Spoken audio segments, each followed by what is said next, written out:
जय श्री राधे कृष्ण। आइए आज आप सब जानेंगे ज्येष्ठ मास शुक्ल पक्ष वर्ष 2024 में निर्जला एकादशी का व्रत कब धारण किया जा रहा है, व्रत का पारण कब और किस चीज से किया जाएगा, इस दौरान क्या करना चाहिए नहीं करना चाहिए, किन बातों का ध्यान रखना चाहिए, इस दौरान किस वस्तु का दान करना चाहिए। तो आइए जानते हैं इन सबों के बारे में। ज्येष्ठ मास शुक्ल पक्ष की एकादशी को इसे निर्जला एकादशी, भीमसेनी एकादशी के नाम से जाना जाता है और इसे जो कि पांडव एकादशी के नाम से भी जाना जाता है। निर्जला एकादशी का व्रत अन्य सभी एकादशी के व्रत से कठिन होता है, क्योंकि इसमें भोजन के साथ साथ पानी का भी त्याग करना पड़ता है। भरी गर्मी में आने वाले इस व्रत में बिना जल के रहना पड़ता है, इसलिए इसे निर्जला एकादशी कहते हैं। चूंकि निर्जला एकादशी का व्रत कठिन है, इसलिए इस व्रत का फल भी अधिक माना गया है। शास्त्रों में और व्यास जी के कथानुसार अधिक मास सहित एक वर्ष की 25 एकादशी न की जा सके तो केवल निर्जला करने से ही पूरा फल प्राप्त होता है। केवल वर्ष भर में एकमात्र अगर निर्जला एकादशी का व्रत धारण कर ले तो सभी एकादशियों का पुण्य फल प्राप्त होता है। निर्जला व्रत धारण करने वाले को अपवित्र अवस्था के आचमन के सिवा बिंदु मात्र जल भी ग्रहण नहीं करना चाहिए। यदि किसी प्रकार उपयोग में लिया जाए तो उससे व्रत भंग हो जाता है। एकादशी व्रत रखने वाले को दशमी के दिन से ही नियम का पालन करना चाहिए। दशमी तिथि के दिन सूर्यास्त होने से पहले ही शुद्ध और सात्विक आहार ग्रहण करनी चाहिए।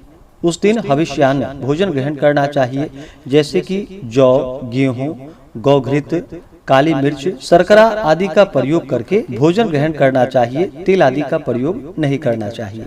और दशमी की रात्रि एकादशी व्रत का स्मरण करते हुए भगवान विष्णु के नामों का स्मरण करते हुए सोना चाहिए। इस दिन ब्रह्मचर्य का पालन करना चाहिए, जहाँ तक हो सके भूमि पे शयन करे। और एकादशी तिथि के दिन सुबह ब्रह्म मुहूर्त में उठ करके नित्य क्रियाओं से निवृत्त होकर के गंगा नदी में या घर के नहाने के पानी में ही थोड़ा सा गंगा जल मिला करके स्नान करना चाहिए। शुद्ध वस्त्र धारण करना चाहिए। भगवान सूर्य देव को अर्घ्य प्रदान करनी चाहिए और व्रत के लिए भगवान से प्रार्थना करनी चाहिए। व्रत का संकल्प लेना चाहिए।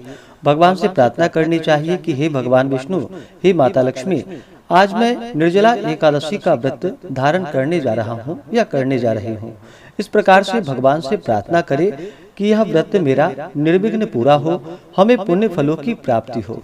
एकादशी का व्रत जो कि सभी प्रकार के पापों को नष्ट करने वाली है और जब व्यक्ति के पापों का नाश होता है तभी उनके पुण्य उदित हो पाते हैं, उसके बाद ही सांसारिक सुखों की प्राप्ति होती है और अंत में फिर भगवान विष्णु के धाम की प्राप्ति होती है। तो एकादशी तिथि के दिन व्रत का संकल्प लेते हुए दिन रात्रि यह निर्जला व्रत है, तो इसमें अन्न और जल दोनों का त्याग करके रहना चाहिए। जो वृद्ध हो या रोगी हो तो आप जल और फल का भी सेवन कर सकते हैं। और इस दिन फिर सुबह और शाम के वक्त भगवान विष्णु का, माता लक्ष्मी का पूरे विधि विधान के साथ पूजन करना चाहिए। कथा श्रवण करनी चाहिए। ओम नमो भगवते वासुदेवाय या श्री कृष्ण गोविंद हरे मुरारी आदि मंत्र का जप करना चाहिए। एकादशी की रात्रि जागरण करते हुए समय को व्यतीत करना चाहिए और द्वादशी की सुबह उठ करके नित्य क्रियाओं से निवृत्त होकर के स्नान करके शुद्ध वस्त्र धारण करके भगवान का पूजन और आरती कर लेनी चाहिए। इसके बाद ब्राह्मणों को भोजन करवाना चाहिए। ब्राह्मणों को दान और दक्षिणा देनी चाहिए। गरीबों को भोजन कराना चाहिए। समय के अनुसार व्रत का पारण करना चाहिए।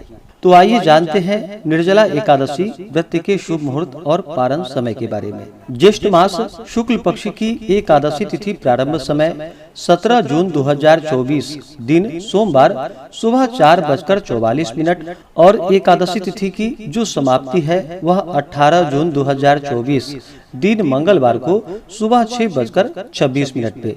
यह समय सनातन पंचांग के अनुसार है और वाराणसी ऋषिकेश पंचांग के अनुसार, महावीर पंचांग के अनुसार एकादशी तिथि की शुरुआत जो कि 17 जून की तड़के 2:55 पे है और समाप्ति 18 जून सुबह 4:30 पे एकादशी तिथि की समाप्ति है।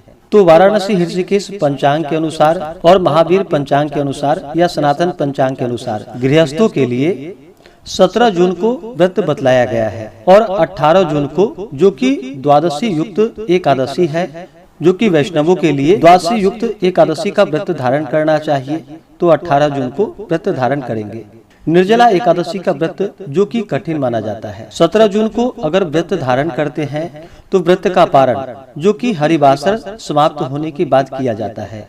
हरिवासर का समय द्वादशी तिथि का पहला चौथाई हिस्सा हरिवासर का होता है। तो द्वादशी तिथि की जो शुरुआत है वह 18 जून 2024 दिन मंगलवार को सुबह 6:27 पे द्वादशी तिथि शुरू है और इसकी समाप्ति 19 जून 2024 दिन बुधवार सुबह 7:29 पे। यह समय सनातन पंचांग के अनुसार है और वाराणसी पंचांग के अनुसार द्वादशी तिथि शुरू 18 जून सुबह 4:31 पे और समाप्ति 19 जून को सुबह 5:40 पे है। व्रत का पारण की बात करें तो जो भी भक्तजन वाराणसी ऋषिकेश पंचांग के अनुसार और महावीर पंचांग के अनुसार 17 जून को व्रत धारण करते हैं तो 18 जून को, जो कि सुबह के समय में हरिवासर का समय होगा, हरिवासर जो कि सुबह 11:57 तक होगा 18 जून को, जो कि यह समय वाराणसी पंचांग के अनुसार है और सनातन पंचांग के अनुसार हरिवासर समाप्त जो कि 18 जून को दोपहर 12:42 पे है। ऐसे में 17 जून को जो भी व्रत धारण करेंगे वो 18 जून को व्रत का पारण दोपहर 1:30 से दोपहर 3 बजे तक व्रत का पारण करेंगे। और जो भी भक्तजन 18 जून को व्रत धारण करते हैं तो 18 जून को व्रत धारण करने वाले 19 जून को व्रत का पारण करेंगे। सनातन पंचांग के अनुसार पारण का जो समय होगा वह समय 19 जून को सुबह 5:28 से सुबह 7:27 तक सभी भक्तजन व्रत का पारण कर लेंगे। और वाराणसी पंचांग के अनुसार अगर 18 जून को व्रत धारण करते हैं तो 19 जून को उसके समय के अनुसार व्रत का पारण जो कि द्वादशी तिथि में ही करना चाहिए। इस कारण से 19 जून को व्रत का पारण सूर्योदय होने के बाद से लेकर के सुबह 5:40 से पहले ही 19 जून को व्रत का पारण कर लेंगे।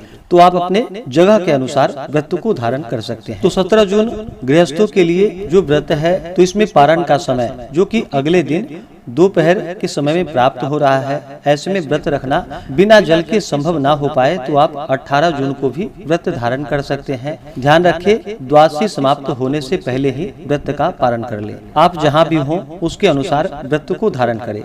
इस व्रत का पारण जो कि तिलेन पारण, तिल से व्रत का पारण है, यह संभव ना हो पाए तो आप तुलसी दल, जल या फल से व्रत का पारण करें। एकादशी तिथि के दिन सूर्योदय का समय सुबह 5:08 और सूर्यास्त शाम 6:50। ब्रह्म मुहूर्त का जो समय होगा वह समय सुबह 4:03 से सुबह 4:43 तक होगा। योग जो कि शिव योग होगा रात्रि 9:39 तक। उसके बाद सिद्धि योग त्रिपुष्कर योग भी बन रहा है 18 जून को, जो कि दोपहर 3:56 से अगले दिन सुबह 5:24 तक होगा। नक्षत्र स्वाति नक्षत्र दोपहर 3:56 तक। उसके बाद विशाखा नक्षत्र। 17 जून को राहु काल का जो समय होगा वह समय सुबह 6:50 से सुबह 8:33 तक होगा और 18 जून को दोपहर 3:25 से शाम 5:07 तक होगा और 19 जून को राहु काल का समय सुबह 11:59 से दोपहर 12:42 तक होगा। राहु काल समय के दौरान कोई भी शुभ कार्य या नया कार्य नहीं करना चाहिए। यह लाभप्रद नहीं होता है, इस बात का ध्यान रखें। जो भी भक्तजन एकादशी का व्रत धारण करने वाले हैं उन्हें व्रत के दौरान किसी के ऊपर क्रोध नहीं करनी चाहिए। अपने मन में किसी के प्रति ईर्ष्या या द्वेष का भाव नहीं लाना चाहिए। ब्रह्मचर्य का पालन करना चाहिए। निर्जला एकादशी के व्रत में जो कि दिन रात्रि निर्जला रह करके व्रत को धारण किया जाता है।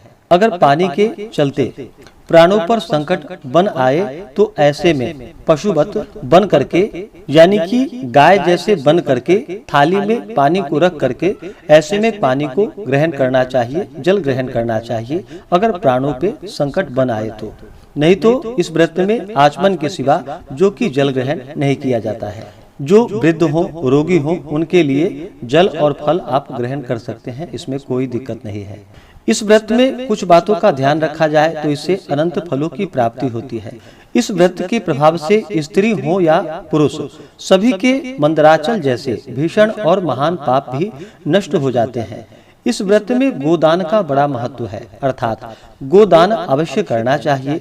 यदि कोई गोदान देने की सामर्थ्य न रखता हो तो उसे तांबा, पीतल या मिट्टी का पानी भरा हुआ घड़ा, उसमें थोड़ा सा सोना छोड़ करके उसे नवीन वस्त्र में लपेट करके ब्राह्मण को श्रद्धा और भक्ति पूर्वक दान करना चाहिए। इस प्रकार जल दान देने एवं स्वयं व्रत समाप्ति तक जल न ग्रहण करने वाले प्राणियों को एक एक क्षण में कोटि कोटि गोदान का फल प्राप्त होता है। इस 3 कार्य अर्थात यज्ञ, दान एवं जपादि कार्य करने वाले को अक्षय फल की प्राप्ति होती है। इस दिन शेष शैया पर स्थित श्री विष्णु भगवान की भक्ति पूर्वक पूजा एवं धेनु दान तथा ब्राह्मणों को मिष्ठान का भोजन करा दक्षिणा देकर संतुष्ट करना चाहिए। निर्जला व्रत रखने वाले को गौ, वस्त्र, छत्र, शैया, कमंडलू आदि वस्तुओं का प्रेम पूर्वक भक्ति सहित दान करना चाहिए। उपाहन दान करने से स्वर्ग गमन हेतु स्वर्ण भूषित रथ प्राप्त होता है। और जो इसको भक्ति पूर्वक श्रवण करते हैं तथा कीर्तन इत्यादि करके रात्रि जागरण करते हैं, वे मनुष्य बिना विघ्न स्वर्ग को प्राप्त करते हैं। इस दिन भगवान विष्णु, माता लक्ष्मी का पूजन करना चाहिए। इस दिन भगवान विष्णु का जल से अभिषेक करे, पंचामृत से अभिषेक करे, शुद्ध गंगा जल से अभिषेक करे, भगवान को पीला वस्त्र चढ़ाएं, यज्ञोपवीत अर्पित करे, फिर काले तिल चढ़ाएं, तुलसी दल अर्पित करे, पीले पुष्पों की माला, कमल का पुष्प आदि अर्पित करे, फिर धूप और दीप दिखाएं, अनेक प्रकार का नैवेद्य अर्पित करे, दूध से बने हुए वस्तुओं का भगवान को भोग लगाए, ऋतु फल आदि का भोग लगाए। विशेष करके भगवान को इस दिन ककड़ी मिल सके तो उसका भोग लगाना चाहिए। जब भी भोग लगाते हैं तो तुलसी दल डाल करके भोग लगाना चाहिए। इसके बाद द्रव्य दक्षिणा चढ़ाएं। मुख शुद्धि के लिए पान पत्र, सुपारी, लौंग, इलायची के साथ में अर्पित करें। इसके बाद फिर निर्जला एकादशी व्रत का कथा श्रवण करना चाहिए। इस दौरान विष्णु सहस्त्र नाम, श्री सूक्त आदि का पाठ या श्रवण करना चाहिए। भगवान की आरती करनी चाहिए। इस प्रकार व्रत को धारण करने से व्यक्ति के सभी प्रकार के पापों का नाश होता है तथा सभी एकादशियों का पुण्य फल प्राप्त होता है और अंत में भगवान विष्णु के धाम की प्राप्ति होती है। तो आशा करता हूँ कि यह जानकारी आपको अच्छा लगा हो। ऐसे ही ज्ञानवर्धक जानकारियाँ प्राप्त करते रहने के लिए, व्रत पूजा के बारे में जानने के लिए, कथा को सुनने के लिए चैनल पे अगर आप पहली बार आए हैं तो चैनल को लाल बटन दबा करके सब्सक्राइब करें, साथ में बेल आइकन घंटी को दबाएं ताकि आने वाली वीडियो का नोटिफिकेशन आपको समय से मिलता रहे। वीडियो को लाइक करें, शेयर करें। सुखी रहें और स्वस्थ रहें। जय श्री राधे कृष्ण। धन्यवाद।